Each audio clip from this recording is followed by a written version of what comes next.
Coming up in today's show, stocks finish out a tough month mixed, some inflation data out today, where Wall Street thinks we go next, dangers still facing the market, positive developments in the cannabis sector, and Dollar General gets crushed after a weak outlook.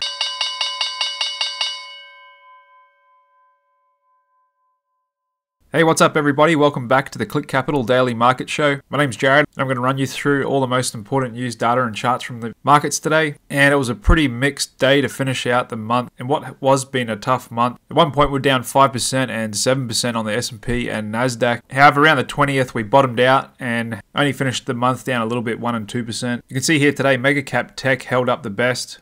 However, there was a bit of weakness out there across the board, especially in healthcare. And other defensive sectors like utilities and the financials continue to trade a bit weak. And there's the heat map of the performance for August. You can see overall we're down, except for a few spots in green energy being the best sector. And then mega cap tech with NVDA up over 11%. And Google and Amazon putting in good performances as well. So in economic data out today, we got the Fed's preferred inflation measure, the Personal Consumption Expenditures Index. The core PCE, which excludes the cost of food and energy, rose 4.2% over the prior year in July, in line with expectations, and that was up from 4.1% in June. And you can see here this chart of the core CPI and PCE. Inflation is holding up, isn't quite in the strong downtrend just yet. However, yesterday we had a few economic data points out as well, and that was the GDP growth rate being revised lower than expected from 2.4% to 2.1%. And we also had more signs of a softening jobs market with the ADP employment change coming in a bit lower than expected at 177,000 new jobs versus 195,000 expected. And that's why the Fed Fund Futures market has flipped again and is now given a slight probability that the Fed is done, saying there's an 88% chance the Fed won't hike in 3 weeks when they meet, and a 57% chance they won't hike in November. Then the market's actually starting to give a little bit of a probability the Fed will cut in December and January going into next year. And so these probabilities have been flipping back and forth with each new economic data point that comes in. And recently the data from jobs market and inflation is a little soft, and the stock market's been really liking that, as that's kind of lining up with the soft landing scenario where things kind of just pull back a little bit, but not so sharply that we get a hard landing recession or anything like that. Then the big one out tomorrow is non-farm payrolls, NFP. And if that comes in a little softer than expected, we should further see higher probabilities that the Fed is done, and the stock market's probably going to like that as well. So the number tomorrow out first thing in the morning is 170,000 new jobs expected to be created, with the unemployment rate expected to be 3.5%. So I'd say if that came in a little softer, around 160 or 155, and unemployment came in around 3.6%, we'll see yields pull back further, and the stock market should get another little rally out of that. And if that is the case, and the Fed is likely to be done, then the 10-year Treasury bond could be a good buy, as yields recently hit 15-year highs. And if the Fed does indeed cut rates next year, then current day bonds will be worth a lot more next year, as they'll be offering higher coupons. And just looking at the 7-10-year Treasury bond ETF, IEF, technically that is putting signs of a bottom in, with this hammer formation and a double bottom chart formation here, and could be going through a bit of a bottoming process. And like I said, if the Fed is done, this would make a good risk reward as part of a diversified portfolio and a hedge on anything bad and unsurprising happening, as well as will be a flight to treasuries if that were to happen, sending yields lower and bond prices higher. And just looking at the government bond 10-year yield, we can see that's pulled back a bit after getting up to 4.35 a couple of weeks ago. We're now at 4.10 on the back of that softer economic data, and that's probably what's helping the stock market have a little bit of a bounce here as well. And just looking at the NASDAQ, we're coming back up to those year-to-date highs. If we keep seeing that soft jobs and inflation data, that could be setting up for another breakout or a bit of a consolidation for a month or two before setting up for a Santa Claus rally. And the stock you want to watch for clues on that is none other than NVDA, the best performing mega cap stock this year. And a week and a half ago, they just had a blowout earnings quarter, beating expectations by almost 30%. And it's managed to hold above its 50 after initially being sold off. And all this thing needs is a bit of positive sentiment to get going and run well into the 500s on the back of that blowout earnings.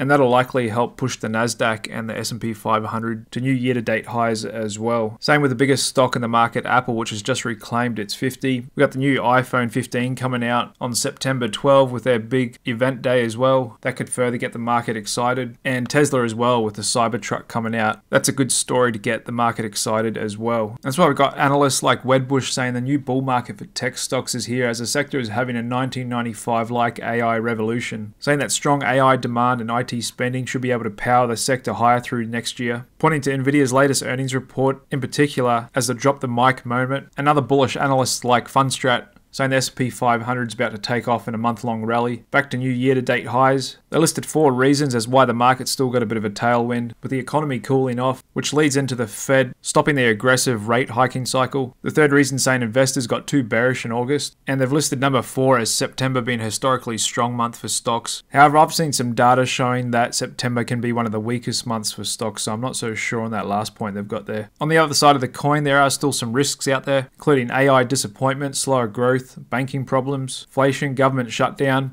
private market shakeout, and that's research coming out of the famous billionaire investor Paul Tudor Jones' firm Tudor Investment Corporation, and he noted the recent climb in energy prices may kick off a resurgence in inflation. And it's true, we've been getting some good price action in commodities, especially oil, notching up its 3rd monthly gain in a row. And this comes after the last couple of months we've seen Saudi Arabia and Russia tightening supplies, and the Biden administration having to replenish the strategic petroleum reserve. All that's given us a pretty good move in crude from those mid-60 levels we saw back in the middle of the year, held that support pretty good. Now we're just coming up to this big resistance zone around $84 a barrel. Just taking you out to a weekly chart, if we can put it in a higher high here, that should add further confirmation in weight that oil is back into an uptrend. And this is on the counter argument to the soft landing scenario, because this will put upward pressure on inflation if oil keeps going higher. Not to mention the price of food as well, and just looking at the weekly chart of the agricultural fund, we can see that is in a well-defined uptrend as well. In other news out, we've got the US Department of Health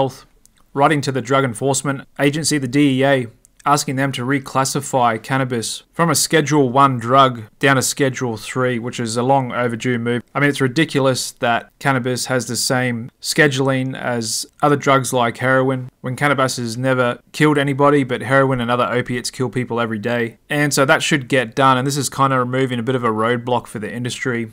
So Congress and the Senate can pass the Safe Banking Act, and then Biden can finally make good on his campaign promise and legalize cannabis at the federal level, and kind of allow the industry to move forward and stop operating just in cash and be able to integrate with the banking system. And here's a look at the price action in the most traded cannabis ETF, MSOS, and that stands for multi-state operators. So it basically holds stocks in US companies that produce and sell cannabis products across the states. And for my regular viewers of the show, you know this is a fund I've been long for a few months now. I got long back at 548 in mid-June, and I've really been hanging out for the Safe Banking Act to be passed, and then finally for Biden to legalize it, which I'm hoping will get done before the election in November next year, and still see it as an asymmetric bet with much more upside than the downside. And we can see a lot of volumes coming in the last 2 days. We're actually spiked up to this resistance zone at 726 today. So hopefully this is the start of much more to come. However, this is always going to be a super volatile ETF and sector going forward. Another news out today, international investors are continuing to turn away from China, with mass exodus of capital that's occurred there over the last couple of years. Extending further, net sales in Chinese equities in August totaled 12.4 billion, and they've been trying to stem the outflow by cutting tax on stock transactions and doing other stimulus measures to try and put a floor in their market. And there's just more and more negative data coming out of China. Ever since it's partnered with Russia on the Ukraine invasion and helped indirectly financing Russia do that, the West has significantly restructured their supply chains away from China, and that's caused things like Chinese manufacturing activities shrinking for the 6th straight month, down more than 20% year over year. And this is on top of problems they're already experiencing in their property sector, with one of their biggest developers, Country Garden, missing payments on 2 international bonds, and other large property developers getting absolutely slammed in the market, down 80-90% over a year or two. And they continue to shoot themselves in the foot with things like their anti-spy law, putting further pressure on foreign firms operating there. And it's for that reason that large international investors just don't want the political risk and no longer want to finance China's growth. And we can see that in the price action on the China 50 index, just struggling to put in a bottom. After we got that gap up move from the latest measures from the CCP, the market just took advantage of that prices and sold it off here. Also out today was budget retailer Dollar General, reporting earnings a lot weaker than expected at $2.13 a share versus $2.47, and cutting their outlook for the rest of the year. And just looking at the price action in Dollar General, had a huge gap down this morning to $128 a share. It was dip bought, but still finished the day down over 12%. The market's still not sure whether this bounce in equities is for real or not. Fear and Greed Index still in the neutral zone at 53. 35 million contracts traded in the options market today, 55% of them calls. Dark pool traders still not really getting excited by this market. And it looks like corporate insiders may be starting to come back from summer vacation with a bit more activity going on. Back into the charts, and a bit of a mixed day and soft pullbacks for the international stock indices out there. There's the VIX 1 day just climbing a little bit above the 9-day, pricing in the NFP release tomorrow. May get a little bit of volatility out of that, but probably not. That's because the VIX 30-day is very low at 13.5. As the markets bounce back up, volatility's been crushed back down again. Same with volatility of volatility, that's really low as well. And absolutely no volatility risk premium in the market, not even a full point above realized. That skew index starting to climb again, now at 144, and just a bit above half of all stocks above their 20-day average. We're still, most of them are below their 50-day, and other measures of Brett a little bit soft as well. Stocks making new highs, nowhere near back where they are in July on both the NYSE and the Nasdaq. But mega cap tech is holding up pretty well, and that's helping the growth versus defensive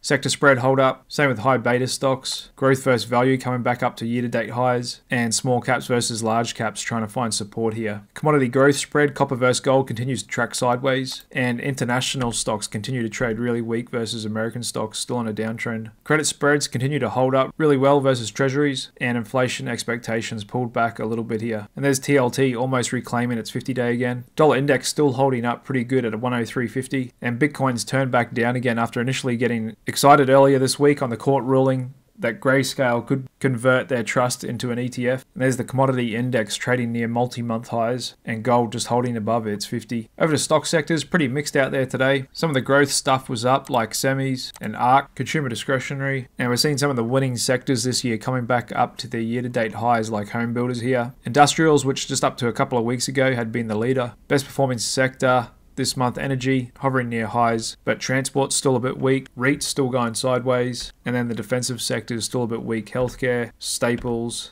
and especially utilities, which looks to have just broke down a bit further here today. Just looking through mega cap tech, Microsoft's still a little bit soft. Google's been trading really well, actually found new year-to-date highs today, and we're going to want to watch Apple going into their new iPhone release. See how excited the market gets going into that, and whether NVDA can close above $500 a share for the first time next week, and whether this pretty good earnings beat causes it to go on another run and likely take the Nasdaq with it. Over to meme stocks. Got Finvast falling again, another 16%. Still got a market cap 163 billion, which is crazy, and overall mostly down across the space. And the big banks continue to trade a bit weak here. Just looking at our SP500 oscillator, currently at 56.93, almost getting back into overbought territory. And just looking on the main chart here, we could be setting up a big divergence on the dynamic swing index, and it's that big 4600 level that may get tested next week on the SP500, and that big bearish engulfing that we got on the 27th of July, which did cause a short-term pullback, and we'll see whether that can hold, because if we get a close above that, that pattern will then be invalidated. However, if it does hold, this here could be a pullback and the start of a new downtrend.